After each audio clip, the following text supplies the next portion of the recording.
Existe um padrão que consome homens de forma tão gradual que, quando percebem, já perderam anos, às vezes décadas. Não é um padrão dramático. Não tem nome clínico que todo mundo conhece. Não aparece em listas de sintomas. É silencioso, é sutil, é tão bem disfarçado de virtude que a maioria nunca questiona. É o padrão de um homem que aprendeu a medir seu próprio valor pelo quanto os outros o reconhecem. No trabalho ele aparece assim. Você se esforça além do razoável, não porque ama o que faz, mas porque precisa que notem o quanto você se dedica. Você faz mais do que foi contratado para fazer, não por escolha generosa, mas porque teme que, se fizer apenas o necessário, vai ser descartado. Você não pede aumento porque tem medo de ouvir não. E ouvir não seria uma confirmação daquilo que você mais teme, que você não é suficientemente bom. Na família, esse padrão aparece de outra forma. Você é o que resolve tudo, o que está sempre disponível, o que nunca pede ajuda, o que engole o próprio cansaço para não parecer fraco, o que faz sacrifícios que os outros nem sabem que foram sacrifícios, porque nunca os nomeou, nunca os mostrou, nunca esperou que fossem reconhecidos, mas no fundo esperava. No fundo, estava mantendo uma conta silenciosa que ninguém mais sabia que existia. E quando a conta não é paga, quando o reconhecimento não vem, quando o esforço não é nomeado, algo em você resente, não de forma explosiva, mas lentamente, como ferrugem. O problema não é o esforço. O problema não é a dedicação. O problema não é cuidar das pessoas ao redor ou trabalhar com afinco. O problema é o porquê. Existe uma diferença abissal entre fazer algo porque é a expressão de quem você é e fazer algo porque precisa que alguém confirme que você tem valor. A primeira é dignidade. A segunda é dependência emocional disfarçada de competência. E a maioria dos homens nunca aprendeu a distinguir uma da outra porque ninguém ensinou. Fomos ensinados que valor se prova, que você precisa ganhar o direito de ser respeitado, que esforço suficiente eventualmente gera reconhecimento, que se você for bom o bastante por tempo suficiente, o mundo vai notar e vai recompensar. Mas existe uma lacuna enorme entre o que fomos ensinados e como o mundo realmente funciona. O mundo não recompensa automaticamente o mérito. Não existe uma balança universal que pesa seu esforço e distribui reconhecimento na proporção correta. Pessoas tomam decisões com base em percepção, em confiança, em energia, em como você as faz sentir, em dinâmicas que às vezes têm pouco a ver com o quanto você se dedicou. E um homem que não entende isso vai passar anos esperando uma recompensa que segue regras que ele nunca leu. Quero que você pense em alguém que você conhece, num ambiente profissional ou familiar, que claramente é respeitado, não necessariamente o mais talentoso, não necessariamente o que trabalha mais, mas alguém cuja palavra tem peso, cujo silêncio é notado tanto quanto o que fala. Alguém que, quando entra numa discussão, as pessoas ajustam a postura. O que essa pessoa tem? Provavelmente não é que ela trabalha mais do que todos. Provavelmente não é que ela nunca erra. Provavelmente não é que ela agrada a todo mundo. O que ela tem é algo mais difícil de nomear, mas muito fácil de sentir. Ela parece completa antes de qualquer interação. Ela não está tentando provar nada. Não está esperando que a reunião termine para saber se foi bem avaliada. Não está monitorando o rosto de todos para captar sinais de aprovação. Ela fala o que precisa falar, faz o que precisa fazer. E a consistência entre essas duas coisas, ao longo do tempo, é o que constrói uma presença que não precisa de aplausos para se sustentar. Essa presença não nasce de técnica, nasce de algo muito mais fundamental. Nasce de um homem que parou de pedir permissão para ser quem é. Mas o problema começa bem antes do trabalho e bem antes da família. Começa na infância. E a maioria dos homens nunca rastreou até lá. Existe um tipo de criação que forma homens profundamente competentes e profundamente carentes ao mesmo tempo. É a criação onde amor e desempenho são misturados de forma tão consistente que a criança não consegue separá-los. Onde elogios vêm quando você vai bem na escola. Onde a atenção dos pais aumenta quando você conquista algo. Onde o afeto é expresso mais facilmente através do orgulho do que através da presença simples e incondicional. Não precisa ser uma criação cruel. Pode ser uma criação bem intencionada. Pais que queriam o melhor para você, que te ensinaram o valor do esforço, que acreditavam que empurrar você seria uma forma de amor. Mas o que o menino aprende nesse ambiente não é apenas que esforço importa. O que ele aprende, no nível mais profundo do seu sistema nervoso, é que ele precisa performar para ser amado. Que o afeto é condicional. Que existe um nível mínimo de realizações abaixo do qual ele não merece atenção. Esse menino cresce, entra no mercado de trabalho, forma uma família e carrega consigo, envolto em camadas de competência adulta, esse reflexo condicionado. Para ser visto, preciso entregar. Para ser amado, preciso merecer. E é aqui que quase todos falham, porque eles nunca param para questionar o reflexo. Nunca perguntam, de onde veio a ideia de que meu valor precisa ser provado? Quem estabeleceu que eu precisava ganhar o direito de ser respeitado? No ambiente de trabalho, esse padrão se manifesta em formas que parecem virtudes, mas são armadilhas. O homem que nunca delega porque acha que ninguém vai fazer tão bem quanto ele, e no fundo tem medo de que se não for indispensável, vai ser dispensável. O homem que nunca diz não para projetos adicionais, que sempre aceita mais uma responsabilidade, que se torna o repositório de todas as tarefas que ninguém quer. Não porque tem capacidade de sobra, mas porque tem medo de que dizer não seja visto como falta de comprometimento. O homem que nunca cobra o que é seu. Que entrega resultado e espera que o resultado fale por si mesmo. Que não sabe ou não consegue advogada pelos próprios interesses. Que acha que pedir reconhecimento é vaidade ou fraqueza e vai esperando que alguém note. O homem que evita conflito profissional a qualquer custo, que concorda com decisões que sabe que estão erradas porque o custo social de discordar parece alto demais, que deixa passar erros de outros para não criar atrito, que engole críticas injustas porque confrontar alguém parece ameaçador para sua posição. Todos esses comportamentos têm a mesma raiz. Um homem que ainda não confia no próprio valor o suficiente para defender o próprio espaço. E o mercado de trabalho, da mesma forma que qualquer outra dinâmica humana, não recompensa a necessidade. Recompensa a clareza. Existe uma diferença enorme entre um profissional que quer ser reconhecido e um profissional que sabe o que vale. O primeiro adapta suas opiniões de acordo com o que o chefe parece querer ouvir. Muda de posição quando percebe que a sala discordou. Faz além do combinado esperando que isso seja notado e recompensado, mas nunca tem essa conversa diretamente. Aceita condições inadequadas, porque teme que reclamar seja ingratidão. Fica em funções que o diminuem, porque não consegue imaginar que existe algo melhor disponível para ele. O segundo sabe o que entrega.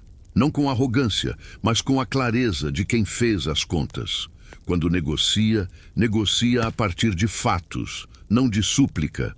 Quando discorda, discorda com argumentos, não com emoção. Quando diz que não, explica o porquê sem se desculpar em excesso. Quando entrega além do combinado, faz isso como expressão de padrão próprio, não como moeda de troca por aprovação. Essa distinção muda tudo. Não apenas os resultados externos, embora mude os resultados externos também. Muda a experiência interna do trabalho. Muda se você vai para reuniões com a energia de quem está buscando aprovação ou com a energia de quem está contribuindo com algo que sabe ser valioso. Poucas pessoas percebem o quanto essa energia é perceptível, o quanto ela impacta como você é recebido antes de abrir a boca, o quanto ela determina se as pessoas ao redor te enxergam como recurso ou como referência. Mas existe algo ainda mais perigoso do que a busca por aprovação no trabalho. É quando você leva esse padrão para dentro de casa. Porque no trabalho existe uma lógica transacional que, embora imperfeita, tem alguma estrutura. Existe um contrato. Existem métricas. Existe uma hierarquia mais ou menos clara. Você pode eventualmente quantificar sua contribuição e apresentá-la. Na família, não existe nada disso. Na família, a moeda é invisível. É cuidado, é presença, é sacrifício que na maioria das vezes acontece nos bastidores e nunca entra em nenhum balanço. E quando um homem carrega para dentro da família o mesmo padrão de provar valor através do que entrega, ele cria uma dinâmica que desgasta não só a ele, mas a todos ao redor. Vou ser direto. O pai que trabalha 18 horas por dia para dar tudo que não teve na infância, mas chega em casa sem ter energia para estar presente com os filhos, está resolvendo uma equação da infância dentro de uma família que tem uma equação completamente diferente. Ele acredita que prover é uma forma de amor, e é. Mas quando prover, é a única forma de amor que sabe expressar. Algo fundamental está faltando. O filho que faz tudo o que a família espera, que engole o próprio sonho para não decepcionar, que fica no emprego errado, na cidade errada, na vida errada, porque não consegue suportar o peso da desaprovação familiar. Esse homem não está sendo devotado, está sendo reativo, está deixando que o medo da rejeição familiar tome decisões que deveriam ser suas. O irmão que sempre aparece, que sempre ajuda, que é o porto seguro de todo mundo, mas nunca pede nada, não porque é completamente autossuficiente, mas porque pedir ajuda parece vulnerabilidade demais, parece exposição demais. E quando eventualmente precisaria de suporte e não encontra no mesmo nível que sempre ofereceu, o ressentimento silencioso começa a envenenar tudo por dentro. E foi nesse momento que muitos perderam a si mesmos. Não num evento dramático, não numa ruptura clara, mas numa série de pequenas renúncias acumuladas ao longo de anos, cada uma delas justificada, cada uma delas razoável isoladamente, mas que somadas construíram uma vida que não reconhecem mais como sua. Sêneca escreveu numa carta que parece ter sido escrita para o homem moderno. A maioria dos homens flutua ao sabor das circunstâncias. Não vão para onde querem, são levados para onde as correntes os carregam. Sêneca não estava falando de fraqueza moral. Estava descrevendo um estado que é quase o padrão humano. Viver reativamente, deixar que o ambiente, as expectativas alheias e o medo da desaprovação tomem as decisões que deveriam ser suas. A pergunta que precisa ser feita, e que a maioria evita porque a resposta é incômoda, é esta: quantas das escolhas que você considera suas foram, na verdade, tomadas para evitar a desaprovação de alguém? A carreira que você seguiu, a função que aceitou, a promoção que não pediu, o projeto que não propôs, o limite que não estabeleceu, a conversa difícil que não teve, o não que nunca saiu da sua boca. Quantas dessas escolhas foram realmente suas? Existe um conceito nos escritos de Marco Aurélio que ele retorna repetidamente sob formas diferentes ao longo de todas as meditações. É a ideia de que o bem do homem está no homem. Não nas circunstâncias externas, não no reconhecimento que recebe, não no cargo que ocupa, não no que a família pensa dele, não nos elogios que coleciona. O bem do homem está no homem. Isso não é uma frase de calendário, é uma afirmação filosófica radical que vai na contramão de quase tudo que a cultura moderna te vende. A cultura moderna diz: Sua felicidade depende do sucesso. Seu valor depende das suas conquistas. Seu mérito depende do reconhecimento alheio. Seu status depende de onde você está na hierarquia. Sua autoestima depende de quem te aprova. Marco Aurélio diz: tudo isso está fora do seu controle. Portanto, fundamentar seu bem nessas coisas é construir sobre areia. A única fundação sólida é o seu caráter, a qualidade das suas decisões, a coerência entre o que você acredita e o que você faz. Isso ninguém pode tirar de você. Isso não flutua com a aprovação do chefe, com o humor da família, com as tendências do mercado. Isso é permanente, porque é interno. Mas como um homem que passou anos nesse padrão começa a sair dele, não com uma epifania, não com uma decisão grandiosa feita de uma vez e sustentada para sempre. Isso não é como funciona a mudança real. Começa com percepção, com honestidade, com a disposição de olhar para seus próprios comportamentos sem a proteção das narrativas que você construiu para justificá-los. Começa quando você olha para uma semana típica da sua vida e pergunta: o que eu fiz nessa semana que foi genuinamente uma expressão do que eu acredito e do que eu valorizo? E o que eu fiz que foi, na verdade, uma resposta ao medo de como eu seria percebido se não fizesse? Essa pergunta vai revelar coisas que talvez você prefira não ver. Vai revelar o quanto das suas ações profissionais são movidas não por competência ou vocação, mas por ansiedade. Vai revelar o quanto do seu comportamento familiar é movido não por amor, mas pelo peso das expectativas que você internalizou como se fossem suas. Mas ver é o começo de tudo. Você não pode mudar o que não consegue enxergar. O segundo passo é entender a diferença entre reputação e caráter, entre como você é percebido e quem você realmente é.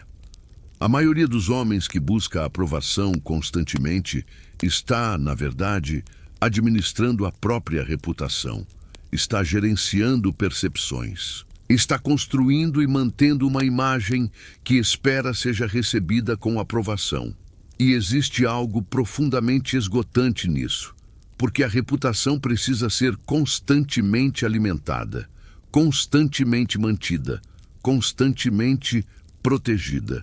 Um deslize pode abalar o que levou meses construir. Uma discordância pode custar a aprovação que você tanto trabalhou para conseguir. Uma vulnerabilidade exposta pode destruir a imagem de competência que você cultivou. Viver para a reputação é como carregar um vaso frágil que não pode pousar em lugar nenhum. É uma tensão que nunca para. O caráter é diferente. O caráter não precisa ser administrado. Ele simplesmente é expresso. E quando você age a partir do caráter, quando o que você faz é a expressão genuína do que você acredita, existe uma leveza que quem vive para a reputação raramente conhece. Porque você não está mais tentando ser consistente com uma imagem. Está sendo consistente com você mesmo. E as pessoas percebem isso. Não com análise consciente, mas com a intuição que todo ser humano tem para reconhecer autenticidade. Existe algo num homem que age a partir do caráter, que gera confiança de um jeito que a competência performática nunca gera. Quero falar agora sobre uma das situações mais específicas e mais dolorosas desse padrão. O profissional que nunca é promovido, apesar de merecer. Esse é um dos cenários que mais gera amargura. É um homem que fez tudo certo pelos critérios que lhe foram ensinados, que foi dedicado, que foi leal, que entregou o resultado, que foi o primeiro a chegar e o último a sair, que nunca causou problema, que absorveu pressão sem transferi-la para cima nem para os lados, e que no momento em que o reconhecimento deveria vir, viu outra pessoa passar na sua frente. Esse momento é um dos mais reveladores da vida profissional de um homem, porque a reação a esse momento diz muito sobre onde ele está internamente. A primeira reação possível é o colapso. A raiva que não consegue se expressar se transforma em ressentimento. O comprometimento começa a vacilar. A narrativa interna começa a ser a de que o sistema é injusto, que as pessoas erradas têm poder, que esforço não é suficiente. Essa narrativa pode até ser verdadeira em partes, mas quando se torna dominante, paralisa. Transforma um homem capaz num homem amargo. A segunda reação é a negação ativa. Trabalhar ainda mais, entregar ainda mais, tentar provar ainda mais, como se o problema fosse quantidade e não algo estrutural na forma como ele se posiciona, se comunica, se representa dentro da organização. A terceira reação, e essa é a mais rara e a mais poderosa, é a que começa com uma pergunta honesta. O que realmente aconteceu aqui? E o que eu preciso entender sobre isso? Essa pergunta não busca culpados, busca clareza. Porque às vezes o que aconteceu é injustiça real e o movimento correto é sair. Às vezes o que aconteceu é que o homem nunca soube se comunicar profissionalmente da forma que o ambiente exigia. Não por falta de capacidade, mas porque confundiu humildade com invisibilidade.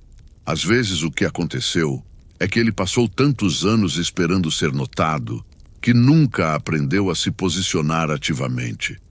Cada uma dessas diagnoses tem uma solução diferente, mas todas exigem o mesmo primeiro passo: clareza sobre o que realmente está acontecendo, sem a névoa do ressentimento distorcendo a análise.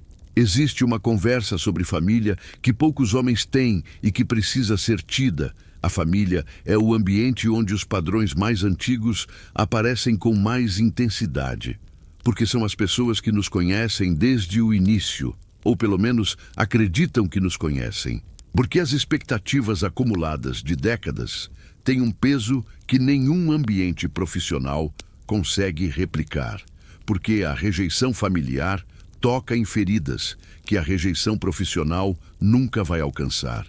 E é exatamente por isso que tantos homens são completamente diferentes dentro de casa do que são fora.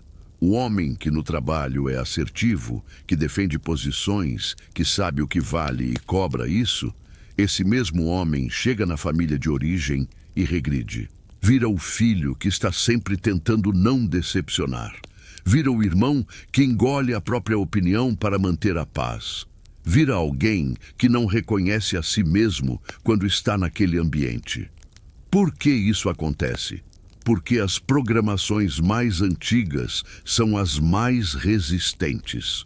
Porque o sistema nervoso associa aquele ambiente, aquelas pessoas, aquelas dinâmicas com regras de sobrevivência que foram estabelecidas quando você tinha 8 anos. E por mais que você tenha crescido, por mais que você tenha desenvolvido clareza e presença em outros contextos, quando você entra naquele ambiente, parte do seu sistema nervoso volta para 1998.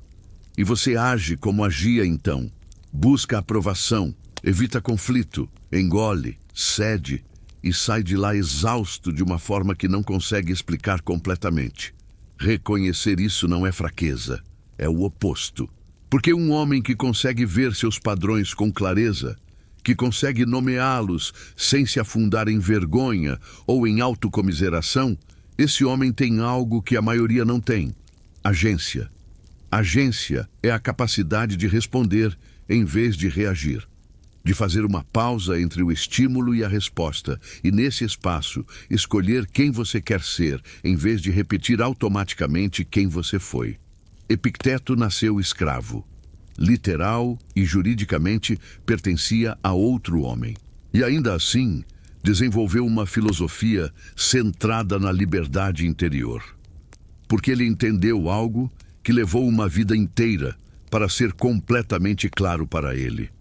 O único domínio real que um ser humano tem é sobre seus próprios julgamentos e sobre suas próprias respostas. Nada mais. Nem o julgamento que sua família faz de você, nem o reconhecimento que seu chefe te dá ou não dá, nem o quanto seus colegas te respeitam.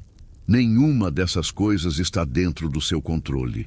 O que está dentro do seu controle é o que você decide valorizar, o que você decide fazer com o que acontece. Que tipo de homem você decide ser, independentemente de como o ambiente responde.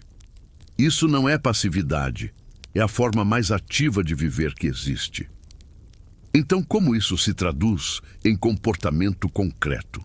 Como sai do nível filosófico e entra no cotidiano real? No ambiente profissional, significa aprender a se posicionar sem pedir desculpa pela posição. Quando você tem uma ideia, apresentá-la com clareza e sem o excesso de qualificações que sinalizam insegurança. Não começar cada frase com "talvez eu esteja errado, mas" ou "não sei se faz sentido, mas". Falar como alguém que confia no que diz, o que não significa falar como alguém que nunca erra, mas como alguém que está disposto a defender o que pensa. Significa aprender a negociar. Não como pedido, mas como transação entre partes que têm algo de valor a oferecer. Quando você vai negociar um salário, uma condição, um prazo, você não está pedindo um favor. Você está propondo uma troca. Falar a partir desse enquadramento muda tudo na dinâmica da negociação. Significa aprender a estabelecer limites sem precisar que o outro entenda ou aprove o limite. Um limite não é uma negociação, é uma informação. Você não precisa explicar em detalhes por que não pode trabalhar no fim de semana. Você não precisa convencer seu chefe de que sua família merece o seu tempo. Você fornece a informação e age de acordo com ela. Quem tem problema com isso, tem um problema que não é seu. Mas o mais difícil de tudo, e é aqui que quase todo mundo empaca, é aprender a tolerar a desaprovação. Esse é o ponto onde a teoria encontra a realidade, e a realidade ganha, na maioria das vezes. Porque não é difícil entender intelectualmente que você não precisa de aprovação.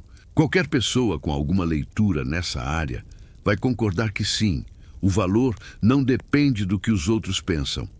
O problema é quando você diz não e sente a energia da sala mudar.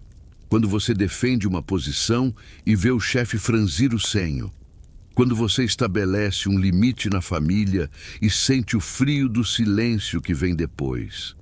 Quando você age a partir do seu próprio julgamento e colhe a desaprovação que havia evitado a vida inteira. Isso vai acontecer, não como possibilidade, como certeza. E a questão não é se você vai conseguir não sentir desconforto. Vai sentir. A questão é se você vai conseguir agir apesar do desconforto. Se vai conseguir permanecer fiel ao que acredita, mesmo quando o ambiente pressiona na direção contrária. Isso tem um nome: integridade. Integridade não é uma qualidade abstrata. É uma capacidade muscular que se desenvolve com repetição. Toda vez que você age a partir dos seus valores, mesmo diante da pressão, esse músculo fica um pouco mais forte. Toda vez que você cede, não porque mudou de opinião, mas porque não suportou a pressão social, ele fica um pouco mais fraco. E ao longo do tempo, a diferença entre um homem que cedeu repetidamente e um homem que se manteve repetidamente é enorme. Poucas pessoas percebem o custo invisível da inconsistência, o custo de dizer sim quando queria dizer não, de concordar quando discordava, de entregar mais do que devia por medo de ser descartado, de ficar em situações que te diminuem porque não conseguia imaginar que existia algo melhor. Esse custo não aparece num único dia, aparece acumulado, aparece como cansaço que não tem causa clara. Como a sensação de que você está trabalhando muito, mas chegando a lugar nenhum. Como um desgaste crônico que existe mesmo nos dias em que tudo tecnicamente correu bem. Como a percepção de que você está vivendo uma vida que alguém escolheu para você. Mas esse alguém não tem um rosto claro, porque a verdade é que foi você quem escolheu. Escolha por escolha, ao longo de anos. Esse custo se chama integridade não vivida. É o peso daquilo que você é e que não está sendo expresso, do que você pensa e não está sendo dito, do que você quer e não está sendo buscado porque o medo da desaprovação parece maior do que o custo de não tentar. Existe uma história que gosto de contar sobre esse ponto. Não é de um filósofo famoso, é de um tipo de homem que você provavelmente conhece. É o homem que passou 20 anos numa empresa. Entrou jovem, dedicou-se de verdade, tornou-se referência em seu campo, criou sistemas que a empresa ainda usa, formou pessoas que se tornaram líderes e foi descartado numa reestruturação com uma semana de aviso prévio e um agradecimento em e-mail coletivo. E esse homem ficou em colapso por meses, não apenas pela perda do emprego, mas pela descoberta de que havia construído sua identidade inteira sobre essa função, que não sabia quem era sem aquele cargo, sem aquela empresa, sem aquele contexto, que havia dado tanto de si para ser reconhecido naquele ambiente que nunca havia desenvolvido uma relação com si mesmo, que fosse independente de qualquer ambiente. Esse é o perigo final que poucos nomeiam. Não é que o reconhecimento não veio, é que quando não veio, não havia nada sólido debaixo dos pés, nenhuma fundação interna, nenhuma identidade que não dependesse de validação externa para permanecer de pé. O estoicismo não é uma filosofia de dureza, não é sobre não sentir, não é sobre se tornar uma máquina que processa tudo com frieza e não é abalado por nada. É sobre construir uma relação com si mesmo que seja mais permanente do que qualquer circunstância externa. É sobre saber o que você valoriza antes de qualquer reunião, antes de qualquer julgamento familiar, antes de qualquer avaliação de desempenho. Saber de forma clara e específica. O que eu considero um bom trabalho? O que eu considero uma boa conduta? Que tipo de pai, de filho, de irmão, de profissional eu quero ser?